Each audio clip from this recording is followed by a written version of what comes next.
Espírito Santo de Deus, eu te clamo neste instante, Pai, pela vida, Senhor, da tua serva. Espírito Santo de Deus, que seja ela, Pai, a trazer agora, Senhor, a tua mensagem. Senhor, guarda tudo que é dela, que ela possa, Senhor, fazer aquilo que está determinado pelo teu Santo Espírito, Pai. Nós te agradecemos em nome de Jesus. A paz do Senhor, igreja. Amém.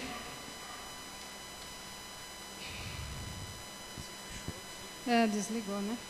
Arruma aqui para mim.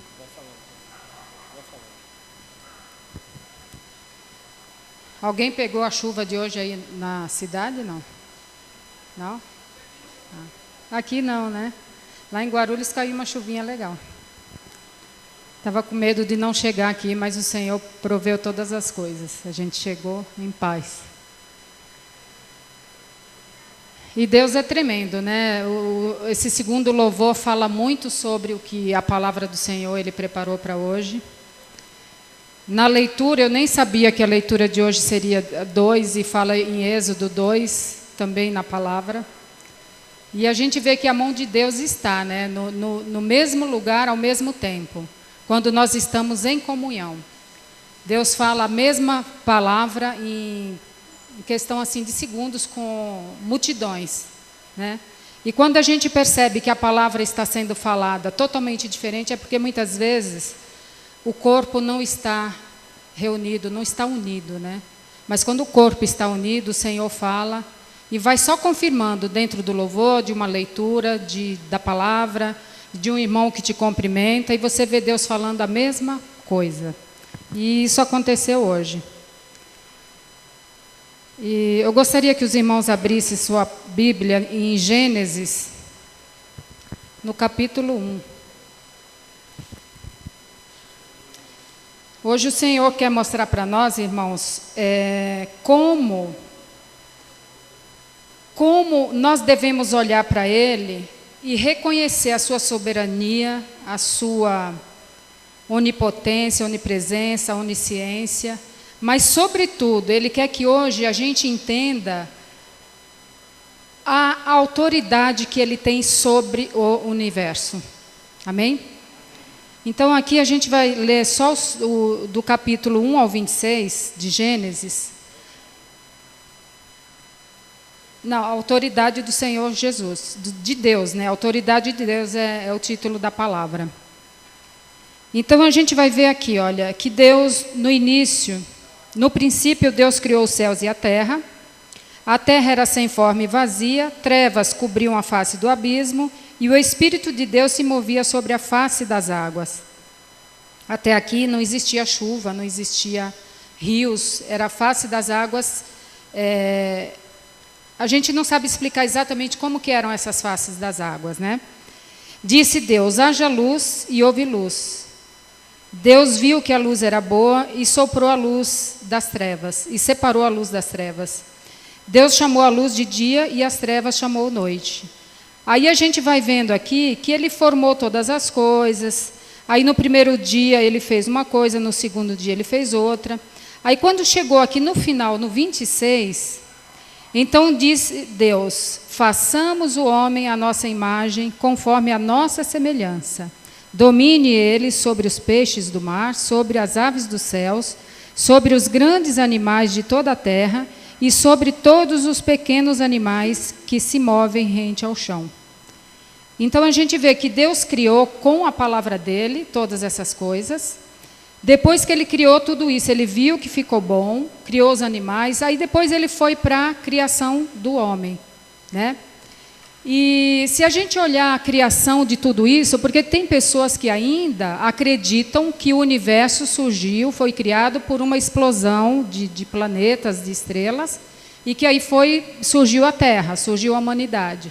E que o homem humano surgiu do macaco, a evolução do macaco. Então existe essa teoria. Por que a gente está começando com a criação de todas as coisas? Porque Deus quer que nós entendamos a autoridade dele, a santidade dele, porque dentre todos os atributos de Deus, a santidade dele é uma coisa assim imexível. E a segunda coisa que eu acho que está acima até da santidade de Deus é a autoridade dele. Porque foi através da autoridade da palavra dele que todas as coisas aconteceram, todas as coisas surgiram. Amém? E então a gente viu que com a autoridade dele, pelo poder da palavra, ele criou todas as coisas. E nada faltou, e nada do que nós temos, alguém pode reclamar do que você tem hoje na natureza? Da água, das plantas, dos animais, dos alimentos que nos são dados, né? Ninguém pode reclamar. Deus fez tudo muito perfeito. E entre nós, na igreja, alguém de nós tem dúvida dessa criação do Senhor? Tem dúvida do poder de Deus sobre a criação? Não, né? Se vocês tiverem, vocês busquem os pastores para conversar. Ou então presta bem atenção nessa palavra de hoje. Tá? A autoridade de Deus e o poder dele são duas coisas que nós não podemos questionar. A partir do momento que você é cristão, conhece a palavra, já foi batizado, esse é um tipo de pecado que, se nós blasfemarmos contra o Espírito de Deus, é o único pecado que nos leva à morte. É blasfemar contra Deus. Outros tipos de pecado, não que outros sejam permitidos. Todo pecado é condenado pelo Senhor. Mas uma vez que verdadeiramente você se arrepende, pede perdão ao Senhor, o Senhor é capaz sim de lhe perdoar, esquecer o seu pecado e vida nova. Mas quando a gente blasfema contra Deus ou duvida do poder de Deus, é um pecado de morte que a gente comete. E aí a gente vai ver que no Velho Testamento, Deus tinha um plano muito bom para todo mundo, para toda a humanidade. Quando Deus criou a humanidade, Ele não criou já pensando, eu vou mandar o dilúvio e vou matar todo mundo porque esse povo não me agrada mais. Houve um motivo para que Deus agisse assim. A desobediência daquele povo. Quando eles desobedeceram, quando eles pecaram, aí Deus se irou. E quando ele olhou para a terra, ele só viu Noé digno de ser salvo naquela época.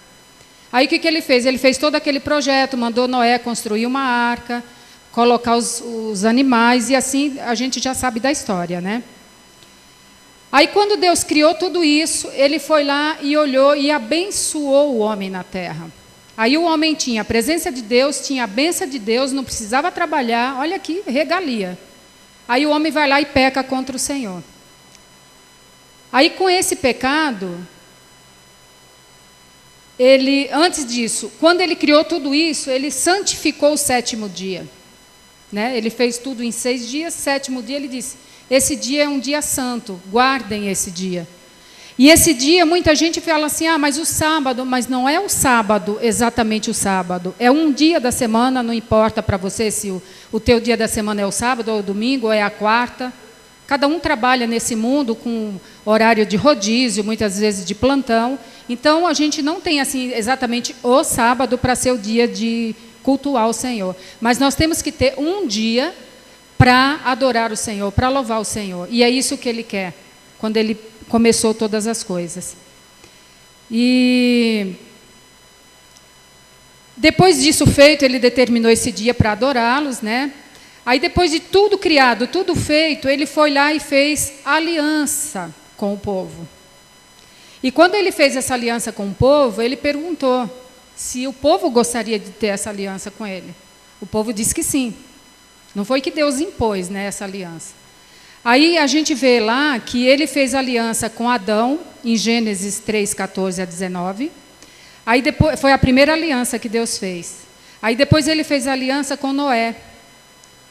Está em Gênesis 8, 21 e 9, 19. Depois Ele veio e fez... Aí o povo quebrou a aliança nessas 2 vezes. Aí depois Ele fez uma aliança com Abraão. Gênesis 12, de 1 a 3. Aí depois com Abraão, Ele fez uma aliança com Moisés. Aí a gente vê em Êxodo 20, o Êxodo 19 também fala. E depois Ele ainda renova uma outra aliança com Davi. E está em 2 Samuel 7, 12. E aí Deus vem fazendo toda essa caminhada. E todas essas alianças foram quebradas.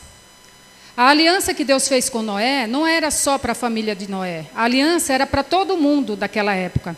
Mas com a ruptura das alianças, o Senhor fez uma nova aliança com Abraão. E sobre Abraão, a aliança que o Senhor fez foi feita para Israel e para a igreja de Deus. E não para todo mundo. Quando ele falou com Abraão, ele falou assim: você será abençoado e toda a sua descendência. Ele não falou assim: aqui eu vou fazer a mesma aliança que eu fiz com Noé. Eu vou fazer uma aliança para você e sua descendência. E a gente vai ver aqui o porquê, quando ele fez essa aliança com Abraão, foi diferente da aliança de Noé. Né? Com Noé ele queria abraçar todo o mundo. E aí ele acabou destruindo naquele dilúvio em função do pecado do povo. E essa aliança com Abraão foi uma aliança incondicional.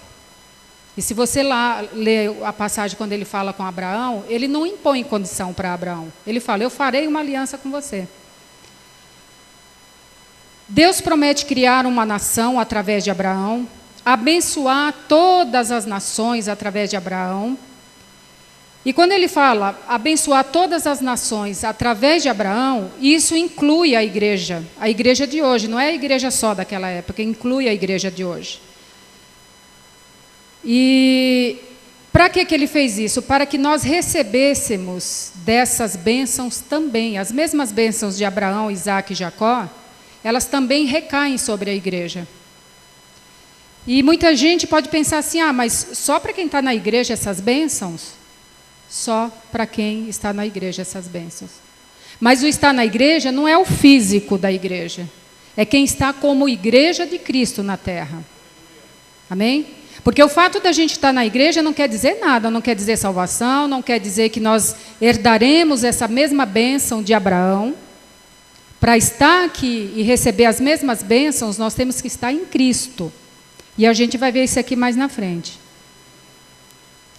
Como saber se toda essa promessa de Deus se cumpriu? Como é que a gente vai saber? Aí você pergunta. Aí a gente vai ver esse cumprimento das promessas em Êxodo 2:24, que foi o que o pastor acabou de ler aqui na abertura. E quando eu preparei a palavra, eu, como leio à noite, eu faço a leitura da Bíblia à noite, eu nem sabia que se referia a Êxodo 2:24. Aí lá o Senhor diz: se vocês puderem abrir a Bíblia, seria bom vocês acompanharem, tá? Ouviu Deus o lamento deles e lembrou-se da aliança que fizera com Abraão, Isaque e Jacó. Não é assim que diz aí em 2:24? Então Deus ouviu o lamento deles e lembrou-se da aliança. Porque era uma época que o povo estava murmurando. Em 1 Reis também fala dessa aliança. Você pode abrir aí, pastor Jorge, o 1 Reis 4:20 e 24. Nathalie, abre Josué 21:43.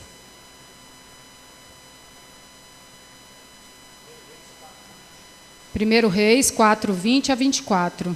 Josué 21:43 a Nathalie. E depois a gente vai ver em Isaías 2:3. O irmão Rafael pode abrir, por favor? Isaías 2:2 a 3. E Zacarias, depois o filho do Juninho, tá? 10:8, 12. Zacarias 10:8, 12. E a Carol pode abrir em Jeremias 31, de 31 a 34. Jeremias e Zacarias. Que legal. Então a gente está relembrando aqui que Deus fez uma aliança com Abraão, né? 1 Reis 4:20 a 24. Jeremias 31 a 34.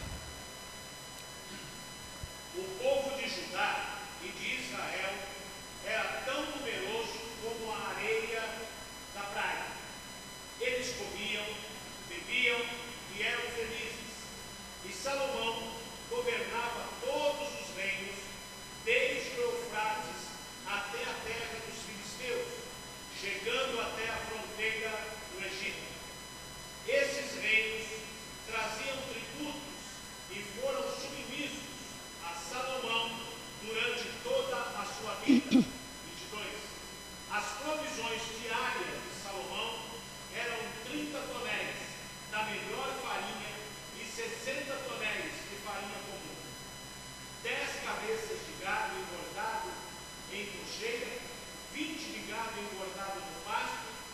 100 ovelhas e bodes, bem como servos, gazelas, corças e aves escolhidas.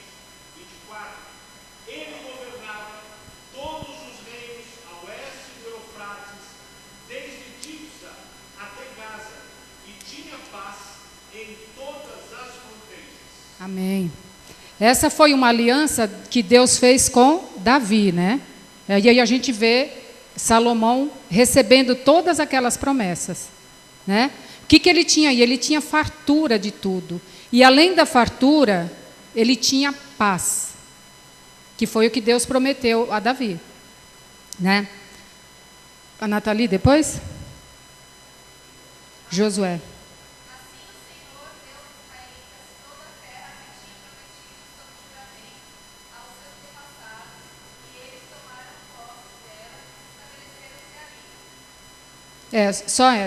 Só 43. Então a gente vê que todas as promessas do Senhor feitas em aliança são cumpridas. Está dando para perceber até aqui? Você, 2, 2 e 3. Nos últimos dias, o monte do templo do Senhor será estabelecido como principal. Será elevado acima das colinas e todas as nações correrão para ele. Virão muitos povos e dirão: venham, subamos ao monte do Senhor, ao templo do Deus de Jacó, para que ele nos ensine os seus caminhos e assim andemos em suas veredas. Pois a lei sairá de Sião, de Jerusalém virá a palavra do Senhor. Amém. Aí já é a profecia para a vinda de Cristo, né? A gente já vê as promessas se cumprindo um pouco além já, né? Carol.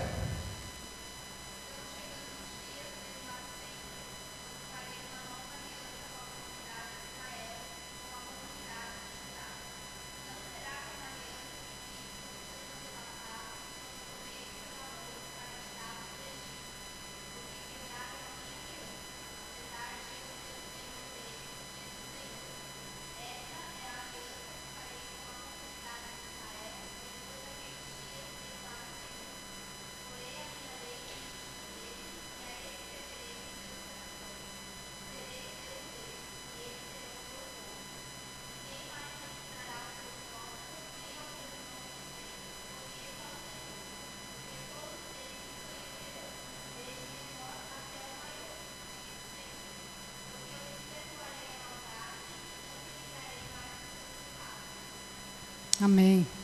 Ju, lê aí o que diz em Zacarias. Assobiarei para eles e os ajuntarei, pois eu já os resgatei. Serão numerosos como antes, embora eu os espalhe por entre os povos de terras distantes. Eles se lembrarão de mim, criarão seus filhos e voltarão. Eu os farei retornar do Egito e os ajuntarei de volta na Síria. Eu os levarei para as terras de Gileade e do Líbano, e mesmo assim não haverá espaço suficiente para eles. Vencerei o mar da aflição, ferirei o mar revoltoso, e as profundezas do rio se secarão. O orgulho da Síria será abatido, e o poder do Egito será derrubado.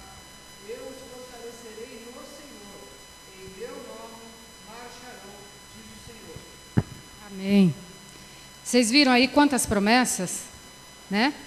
Aqui ele fala em Jeremias que ele será o Deus daquele povo e aquele povo será dele. Então, Deus prometeu todas essas coisas nas primeiras alianças. E 2 Coríntios, vocês podem abrir aí, 2 Coríntios 3, só o verso 6. 2 Coríntios 3, 6. 3:6 ele diz assim, ó, ele nos capacitou para sermos ministros de uma nova aliança, não da letra, mas do Espírito, pois a letra mata, mas o Espírito vivifica. Amém? Aí o Senhor faz toda essa aliança, e aqui tem muitas outras referências, é que eu peguei só algumas para a gente ver a aliança feita por Ele. Com a rebeldia do povo, o Senhor, que já estabeleceu lá em Êxodo 19, aí ele começa quando ele faz a aliança com Moisés, aí ele fala assim, agora, já que esse povo continua rebelde, eu dei tudo isso espontaneamente, sem pedir nada, somente obediência, aí ele começa a colocar algumas condições na aliança a partir de Moisés.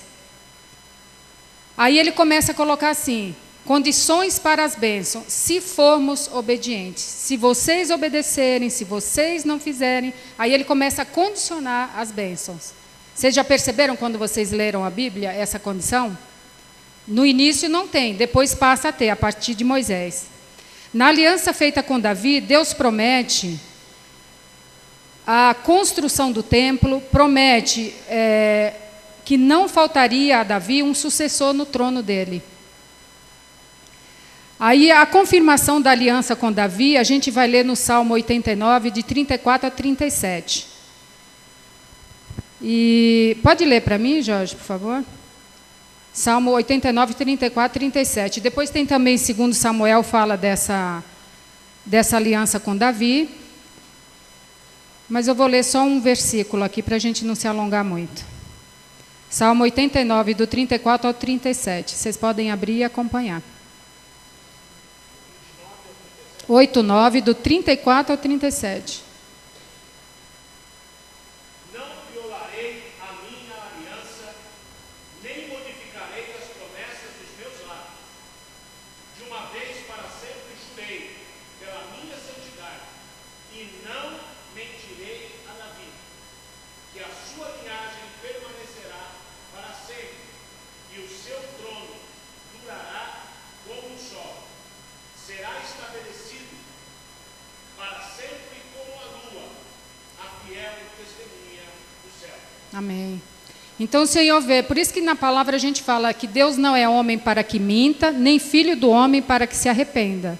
Não é assim que está escrito na palavra? Porque mesmo aqui, com toda a infidelidade daquele povo, daqueles reis, isso não invalidou aquilo que Deus tinha para o povo, o propósito divino dele, com toda essa rebeldia, de estabelecer em seus descendentes num trono eterno, no descendente de Davi. Ele estabeleceria o trono para todo sempre. Mesmo com toda a rebeldia, Deus não veio violar aquilo que Deus tinha, os planos dele, né?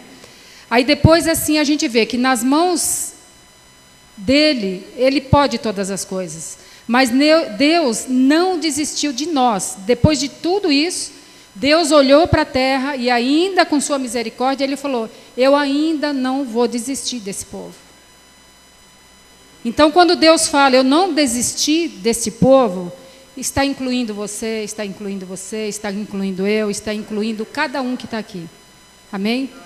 Então, quando Deus olha para a terra, ele ainda vê um povo que, inicialmente, você fala assim, mas como Deus só vai salvar o que está na igreja? O que porque mais para frente a gente vai ver que você tem que declarar com a sua boca que você reconhece o Senhor como Senhor e Salvador. E se você não fizer isso, você não vai ser salvo. Porque a aliança foi feita, as alianças foram vindo.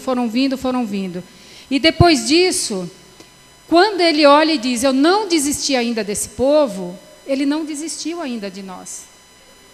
Né? Assim como Satanás também ainda não desistiu de nós. Ele continua tentando o crente. Porque se Deus já tivesse desistido de nós, lá no tempo do Antigo Testamento, a gente sabe que entre o Antigo Testamento e a vinda de Jesus, houve um tempo de silêncio de 400 anos. Deus não falou com ninguém na terra. Todo mundo sabe disso? Deus ficou 400 anos em silêncio com o povo. Então, seria muito fácil para ele ali ter parado tudo. Não é?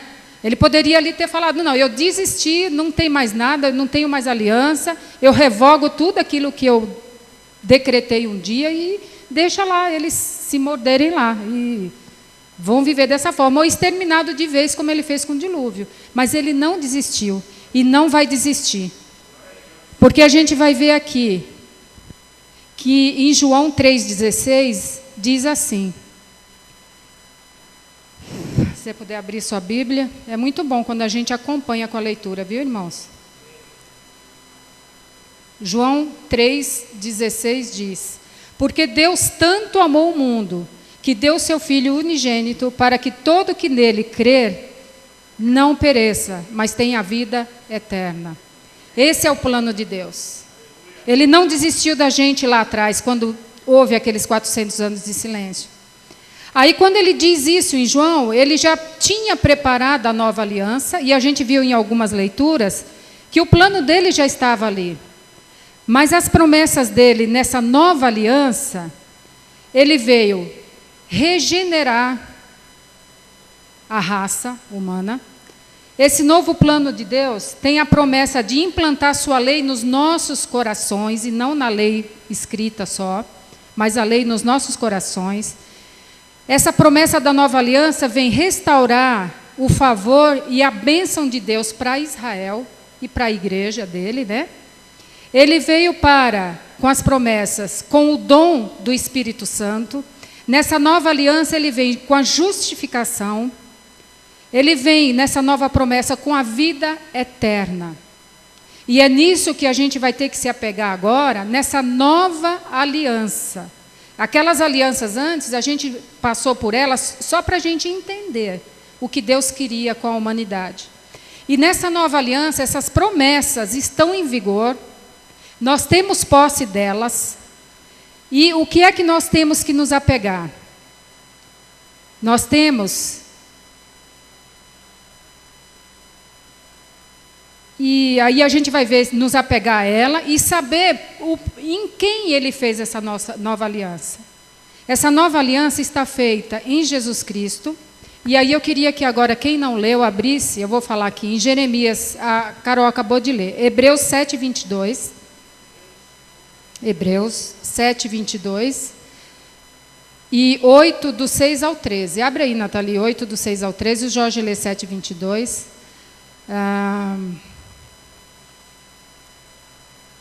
Gálatas 3:8.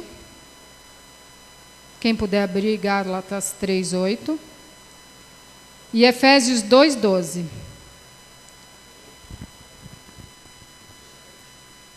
Para a gente entender essa nova aliança de Deus. Quem abriu já pode ler. Hebreus 7:22 só.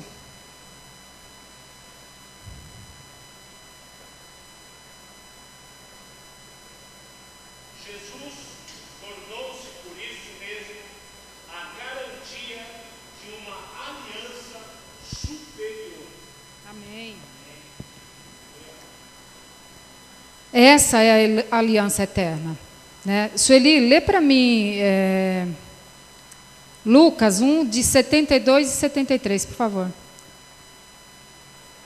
A Nathalie pode ler já 8. Hebreus 8, 6 e 13. Depois a Sueli lê.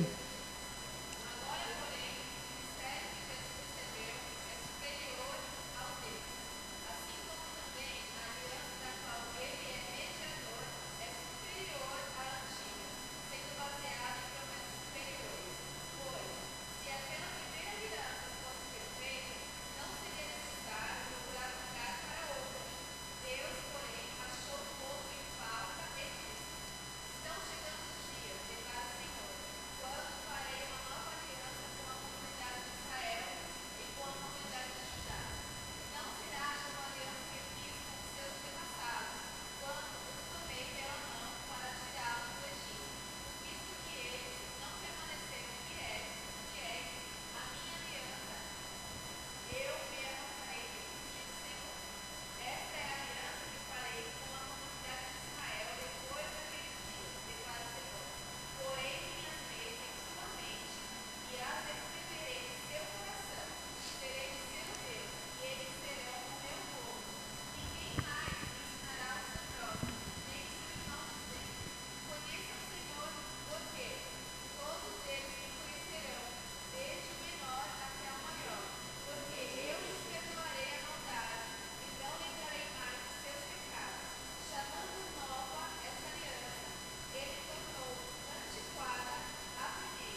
Amém.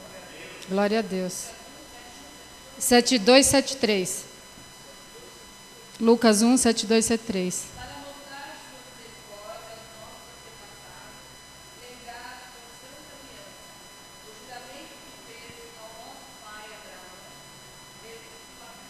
Não, 72, 73. Só? A aliança feita com Abraão, né? E depois a gente vê aqui em Lucas 1, Efésios 2:12. Diz assim, ó: naquela época vocês estavam sem Cristo, separados da comunidade de Israel, sendo estrangeiros quanto às alianças da promessa, sem esperança e sem Deus no mundo. Mas agora, em Cristo Jesus, vocês que antes estavam longe, foram aproximados mediante o sangue de Cristo. Amém? Então a gente vê que a nova aliança é uma aliança de sangue, é uma aliança que não tem mais as promessas na lei. É uma aliança em Cristo Jesus. E a gente vendo que a nossa esperança está em Cristo, Gálatas 3:8, eu vou só ler mais esse. Podem abrir em Gálatas 3:8. É um livro antes de Efésios. 3:8. Diz assim, ó.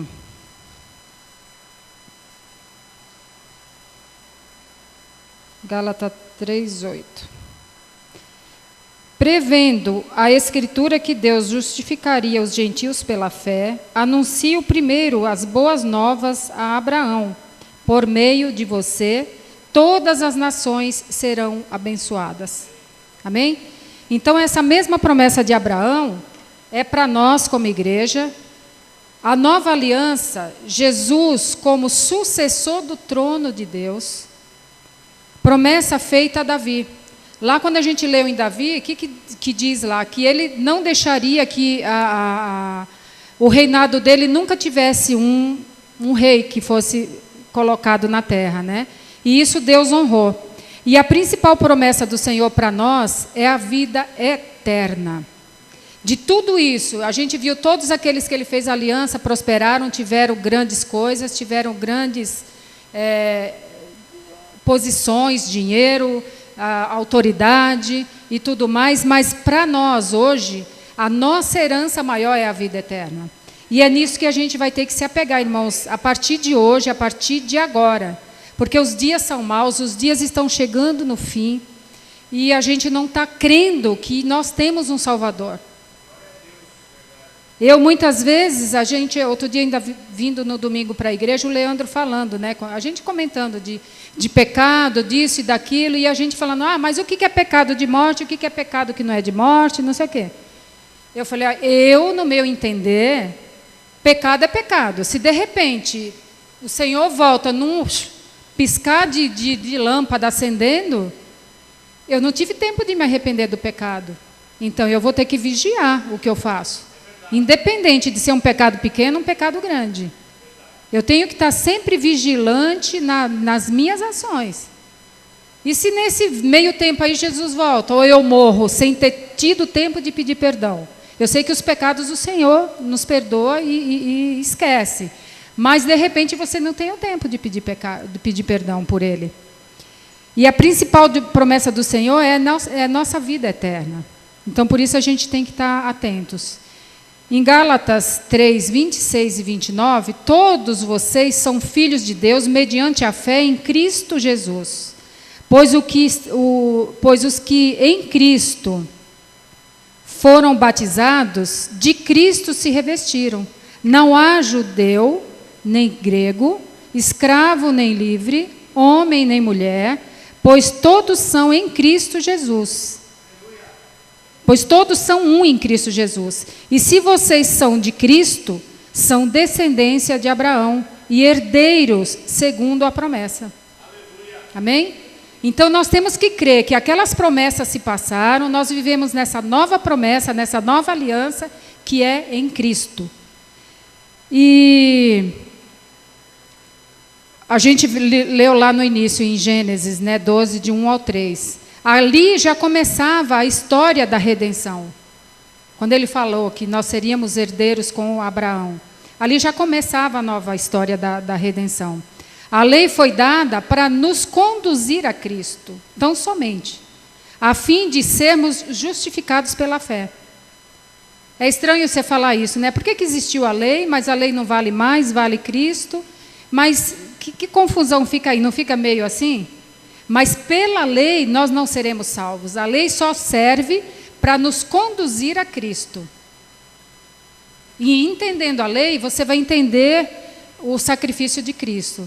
Deus amou o mundo de tal maneira que deu o seu Filho, para que todo aquele que nele crê não pereça, mas tenha vida eterna. Para sermos justificados. A salvação é pela fé e não pela lei. Isso vocês entenderam? Por que o Senhor quer isso aqui? A aliança do Senhor conosco é eterna, ela não vai mudar. Jesus não vai morrer de novo, porque senão o Senhor estaria voltando atrás da palavra dele. Jesus já morreu, já nos garantiu essa aliança. A aliança do Senhor foi cumprida a fim de desfrutarmos dos benefícios do nosso Pai. Ele nos fez filhos da aliança por causa de Jesus. Com o cumprimento da nova aliança, foi resgatada toda a autoridade que ele deu aos homens lá atrás e que foi perdido. Que ele deu a nós e que muitas vezes está sendo perdida, essa autoridade.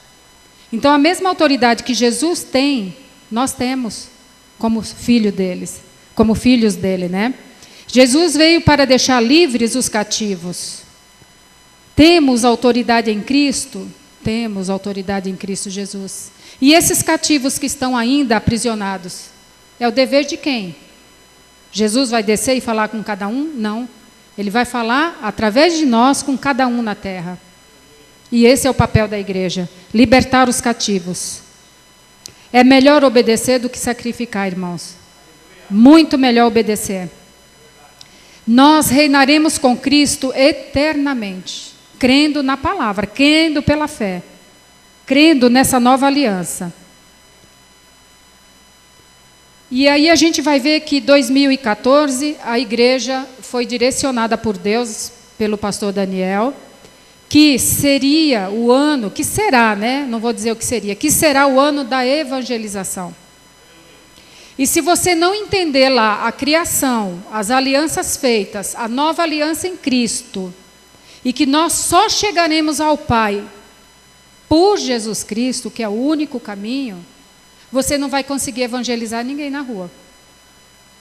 Aí hoje à tarde eu fiquei em casa, eu falei, Deus, eu já sabia que eu ia falar da palavra hoje, e eu não sabia o que falar. Eu falei, meu Deus, eu tive acho, uma semana inteira para preparar a palavra, mas não vinha nada à mente, nada à mente. Aí hoje à tarde o Senhor falou, assim no meu coração. Vê as minhas alianças. Vê a aliança, a última aliança que eu fiz e que está prevalecendo até hoje. Uma aliança de sangue. Como é que vocês vão evangelizar se vocês não entenderem esse trajeto todo? Deus não estabeleceu tudo isso simplesmente porque Ele é Deus e porque Ele tem poder para isso. Ele quer alcançar a humanidade. Então, o que Ele quer que você entenda, que eu entenda, que para a gente chegar e abordar alguém, vai ter alguém que vai dizer que não foi Deus que criou o mundo, vai ter alguém que vai dizer que Davi reinou porque Davi era o cara, porque Davi tinha dinheiro, porque Davi era isso, Davi era aquilo, e que aqui é o pensamento do escritor, não é o espírito revelado, entendeu? Então, assim, quando você for abordar alguém, você tem que dizer que Deus é o Criador, Deus é o Salvador, Ele é o Redentor, e que só através de Cristo nós chegaremos a Deus. Porque nós vamos encontrar pessoas que creem em Maria, que creem em Buda, que creem em uma série de coisas. E se você não tiver firmeza para falar do Evangelho, será que nós vamos, por meio da fé em Cristo, usar a nossa autoridade para libertar cativo? Nós temos essa autoridade. Então, com essa autoridade em Cristo e a fé em Cristo, que por meio dele é que nós vamos libertar o cativo, e ele vai sim ser salvo, é que nós vamos ter que trabalhar na evangelização. E para curar os enfermos, será que a gente vai usar dessa mesma autoridade para orar por alguém e ver aquela pessoa ser curada? No evangelismo você pode encontrar alguém que está precisando de uma oração, porque está doente. Além de você falar da palavra, você ainda vai ter que orar por aquela pessoa, por uma enfermidade. E dentro de todos esses, você também vai encontrar pessoas precisando ser salva, precisando da palavra de Deus genuína, e não com enfeites, não com promessas vãs, com promessas tolas, né? Nosso Deus é um Deus que vive, um Deus que reina, um Deus que está lá. E quando nós orarmos, irmãos, nós temos que orar dizendo: Senhor, que venha o teu reino sobre nós. Se a gente não pedir que venha o teu reino sobre nós, como está em Mateus 6,10, nós não teremos o reino de Deus sobre nós. E sem o reino de Deus sobre nós, nós não vamos ter autoridade nenhuma para libertar, para curar, para salvar. Deus deu essa liberdade e essa autoridade para cada um de nós, amém? Que a gente possa hoje entender o que Deus fez por amor à humanidade. Não é porque nós somos bons, não. É pelo amor dele. Amém? E eu agradeço a oportunidade em nome de Jesus.